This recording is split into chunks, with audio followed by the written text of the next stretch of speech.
Hi everybody. So congratulations, you've made it to your first calculus lesson. We are done reviewing and we are jumping in.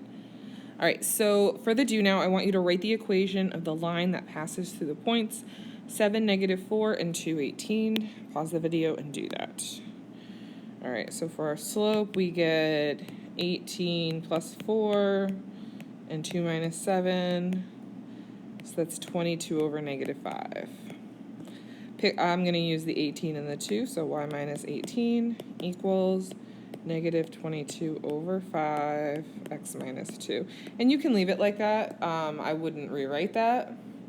Actually, in calculus, we recommend not rewriting things because if you accidentally make a silly writing mistake, you lose all your points. All right, what does it mean for a function to have a limit? So this first unit is all about limits. All right, a limit is a y value that you're getting really close to. So as the x value approaches a specific number, the limit L is the y value of the graph. So our answer is a y value. But here's the thing, we're not necessarily going to reach the x value or that y value. We're just getting really, really close to it. So we're getting really close to something. So imagine we have a street, right? Or a bridge, and there's a hole in the bridge. And there's a fire underneath the bridge. My car, oh, you guys are impressed with my drawing. My car is approaching this. This is my limit. I'm not going to go into the hole. I'm not going to go into the fiery depths and struggle with life. I'm just going to get really close to it, but I'm never going to actually reach it. The limit is still this point, though. Okay? So that's the idea behind the limit. I hope you like my drawing. Okay, so here's the limit notation. So we want to make sure that we are sounding intelligent when we are doing this. So this says the limit as x approaches c of f of x is L, right? So for example, here's another example. The limit as x approaches 2 of x squared equals some number, right? The limit as x approaches, the arrow is the approaches, 2 of x squared is whatever. Okay.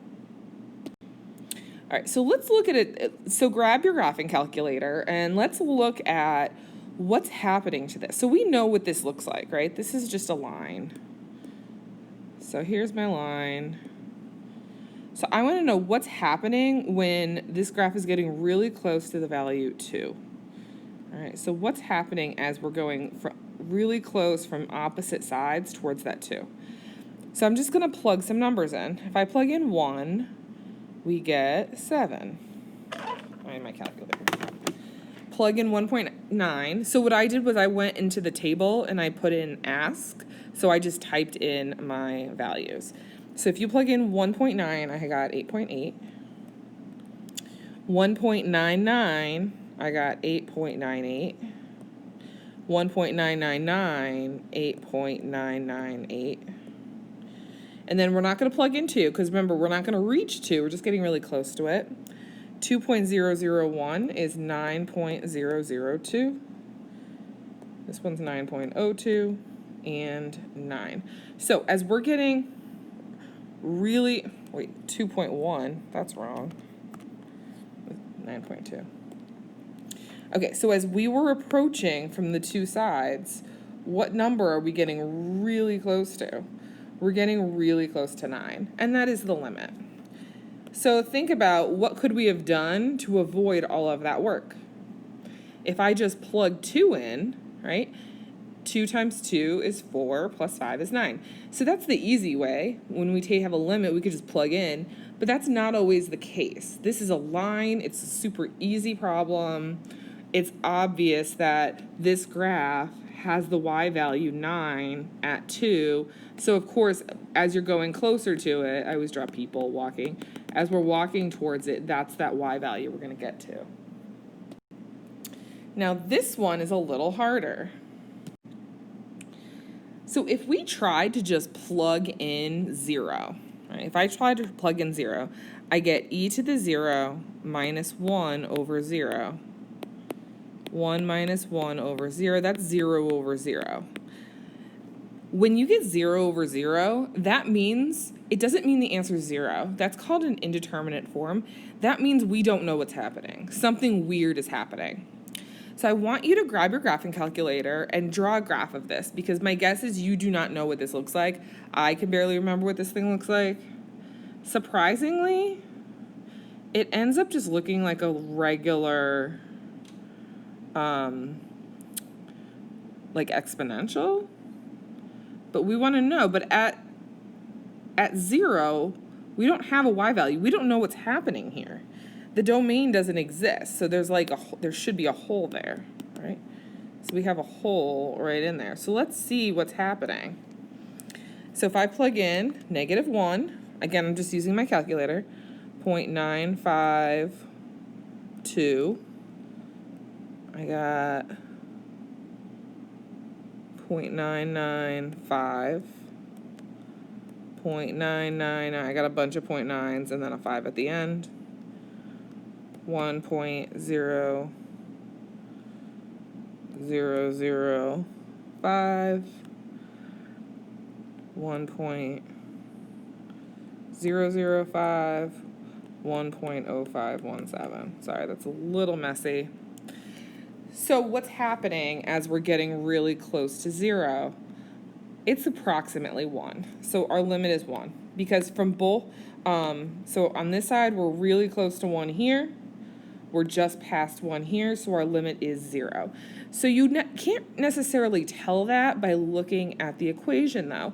When I look at that equation, I'm looking at like, I don't know what's happening. 0 over 0, that's a weird answer. But somehow the graph from the left and the right is approaching 1. Does it exist at 1? Is f of 0 equal to 1? No. F of 0 is not 1. However, the graph is approaching 1. All right, same idea as the last one. This is something we haven't seen before. I want you to pause the video and try this one on your own. So I graphed this on my calculator. Again, I couldn't really remember what it looks like because it's a weird one. So my graph looks like this. If you plug in 0, you get sine of 0 over 0. 0 over 0 again. Now, so I looked at the graph, so now we're going to plug in a bunch of numbers because I don't know what the limit is. So let's look at the table. -0.1, I got 0.99838, 0.99998. So this one actually gives me, these give me 1. 0.99998. And what did I do wrong? 0.001, 0.999998, oh, 0.9983. Okay, so we're getting, so it's 1, right? And if you look at the graph, it looks like it's 1.